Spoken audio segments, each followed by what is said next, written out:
네, 오늘 우리에게 주신 하나님 말씀 야고보서 제4장입니다. 야고보서 4장 1절부터 16절까지 말씀이고요. 제목은 하나님을 가까이 하라입니다. 우리는 지금 야고보서를 새벽에 한 장씩 또는 한 부분씩 나눠서 한 장을 나눠서 이렇게 살피면서 은혜를 나누고 있습니다만, 원래 야고보서는 한 장의 두루마리 편지였습니다.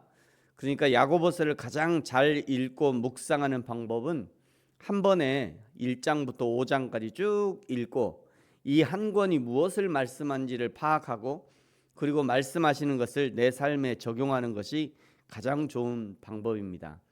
야고보서의 핵심 내용은 그리스도의 사랑을 받은 성도들은 그리스도의 사랑을 자신의 이웃들에게 실천함으로 전달해야 된다라는 내용이지요.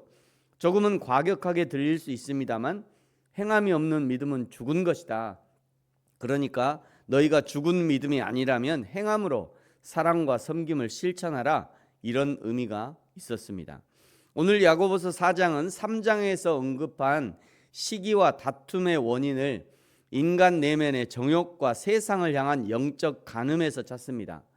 4장을 통해 인간의 전적 부패가 공동체의 분열로 이어지는 과정을 폭로하면서 그 해결책으로 하나님께 복종하고 마귀를 대적하는 겸손을 제시합니다.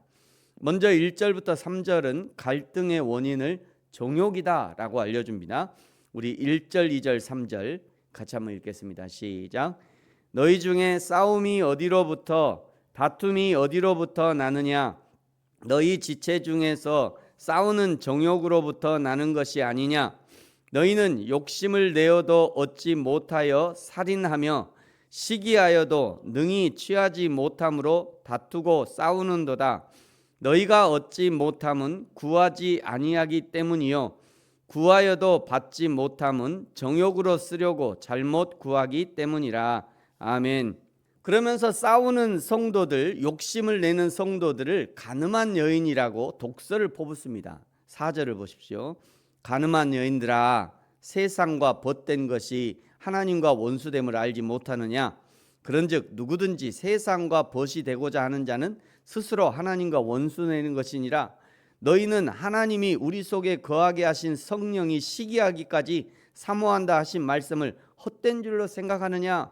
여기 5절에 성령이 시기하기까지 사모한다, 이 말은 내 안에 계신 성령이 우리를 독점적으로 소유하기를 원하신다는 거예요.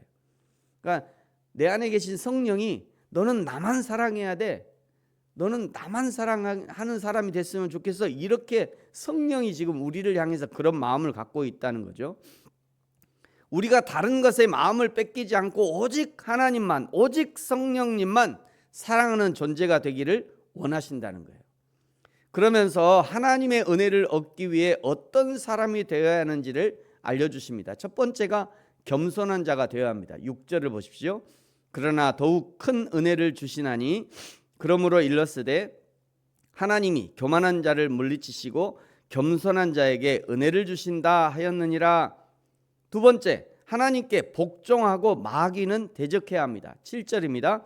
그런즉 너희는 하나님께 복종할지어다 마귀를 대적하라. 그리하면 너희를 피할 것이다. 셋째, 하나님을 가까이 해야 돼요. 8절, 하나님을 가까이 하라. 그리하면 너희를 가까이 하시리라. 죄인들아, 손을 깨끗이 하라. 두 마음을 품은 자들아, 마음을 성결하게 하라. 당연히 하나님은 거룩하신 하나님이니 하나님을 가까이 하려는 자는 자신을 성결하게 해야 하는 거죠. 하나님께 은혜를 얻으려는 자, 네 번째는 자신을 낮춰야 합니다. 9절 보십시오. 슬퍼하며 애통하며 울지어다. 너희 웃음을 애통으로 너희 즐거움을 근심으로 바꿀지어다. 10절, 주 앞에서 낮추라. 그리하면 주께서 너희를 높이시리라. 자신을 낮춘다는 것은 겸손을 의미하는 거죠. 왜 여기서 겸손을 주문하냐면 이미 이 야고보서를 받아보는 교회에 심각한 싸움과 다툼이 있기 때문입니다. 이미 3장 14절에서 보시면요, 너희 마음속에 독한 시기와 싸움이 있다, 이렇게 지적하죠. 4장 2절에서는 더 심각한 표현이 나오는데 너희가 살인하며 시기하여도 능히 취하지 못한다.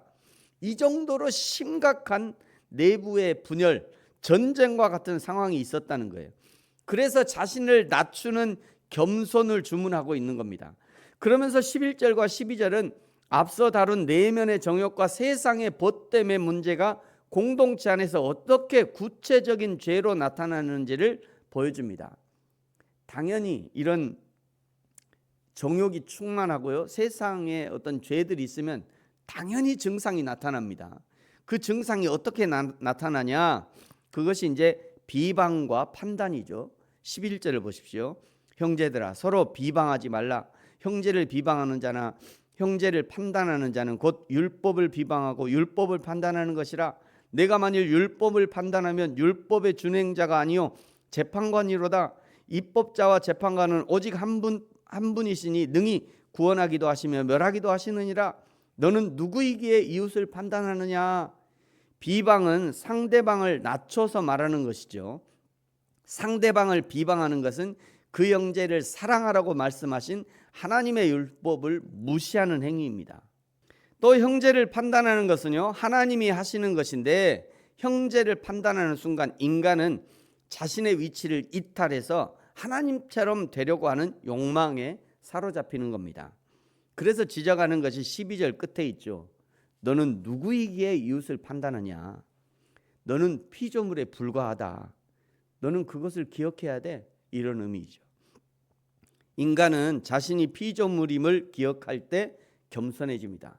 사단 마귀는 늘 인간이 피조물이라는 사실을 잊어버리고 하나님처럼 될 수 있다고 속이는 것이죠. 여러분들 겸손히 자신이 피조물임을 기억하시기 바랍니다. 우리가 예배하는 것은요, 하나님이 창조주시고 우리는 피조물임을 가장 강력하게 기억하는 방법이 되는 거예요. 여러분이 주일 예배가 중요한 이유도 이제 그런 거죠. 일주일에 한 번 그 하나님 앞에 주일을 지키면서 마치 에덴 동산에 있던 그 에덴 동산 중앙에 있던 그 나무들을 보면서 아, 저분이 하나님이고 나는 피조물이지. 이거 똑같은 기능입니다. 아, 주일을 하나님 앞에 예배하러 가면서 아, 하나님이 창조주이고 나는 피조물이지. 예배를 드리면서도 아, 말씀하신 하나님이 창조주고 나는 피조물이야. 이런 의미가 포함되어 있는 거예요. 좀 더 확장해주면 사실은 헌금이나 11조가 다 그런 의미가 있습니다. 하나님 앞에 11조를 드리면서 아, 나는 이 11조 이거 없어도 나는 하나님의 피조물이니까 하나님이 나를 책임지시는 피조물이고 나는 피조물일 뿐이야. 하나님은 창조주시고 나는 피조물일 뿐이야. 그거를 11조를 통해서 고백하는 거예요. 그러니까 우리가 신앙생활하는 모든 것이 마찬가지입니다. 무엇을 하든지 하나님이 창조주이시고 나는 피조물임을 기억하는 것, 그것이 신앙생활이에요. 그러므로 여러분 겸손히 자신이 피조물인 것을 날마다 기억하시기 바랍니다. 마지막 13절부터 17절은요, 인생은 안개와 같다 말씀하시면서 허탄한 생각을 하지 말라고 말씀하시죠. 13절을 보십시오. 들으라, 너희 중에 말하기를 오늘이나 내일이나 우리가 어떤 도시에 가서 거기서 1년을 머물며 장사하여 이익을 보리라 하는 자들아, 내일 일을 너희가 알지 못하는도다. 너희 생명이 무엇이냐? 잠깐 보이다가 없어지는 안개니라. 너희가 도리어 말하기를 주의 뜻이면 우리가 살기도 하고 이것이나 저것을 하리라 할 것이거늘 이제도 너희가 허탄한 자랑을 하니 그러한 자랑은 다 악한 것이라. 그러므로 사람이 선을 행할 줄 알고도 행하지 아니하면 죄니라. 내일이 아니라 당장 1시간 앞도 모르는 것이 인생입니다. 그러니 우리가 할 수 있는 것은 오늘 선을 행할 기회가 있거든 선을 행하고, 오늘 사랑할 기회가 있거든 사랑하고, 오늘 섬길 기회가 있거든 최선으로 섬기는 것, 그것이 우리가 할 수 있는 일이 된다는 거예요. 저와 여러분이 우리에게 주신 오늘이라고 하는 기회의 시간에 싸움과 비방과 정죄와 판단을 버리고 오직 서로 사랑하고 섬김으로 우리가 하나님께 속한 사람임을 스스로 증명해낼 수 있는 저와 여러분이 되어지기를 예수님의 이름으로 축복합니다. 기도하겠습니다. 하나님 아버지 감사합니다. 내 안에 악한 정욕으로부터 시작된 싸움과 다툼을 제거하여 주시고 오직 하나님의 사랑과 섬김과 인내와 헌신의 삶이 있게 하여 주옵소서. 1시간 앞에 무슨 일이 일어날지도 모르는 인생이 어찌 내일을 말하고 1년 후를 말하겠습니까? 그저 지금 오늘 주어진 시간에 최선으로 사랑하고 섬길 수 있는 은혜가 있게 하여 주옵소서. 감사합니다. 예수님의 이름으로 기도합니다. 아멘. 하늘에 계신 우리 아버지, 아버지의 이름을 거룩하게 하시며 아버지의 나라가 오게 하시며 아버지의 뜻이 하늘에서와 같이 땅에서도 이루어지게 하소서. 오늘 우리에게 일용할 양식을 주시고 우리가 우리에게 잘못한 사람을 용서하여 준 것 같이 우리 죄를 용서하여 주시고 우리를 시험에 빠지지 않게 하시고 악에서 구하소서. 나라와 권능과 영광이 영원히 아버지의 것입니다. 아멘.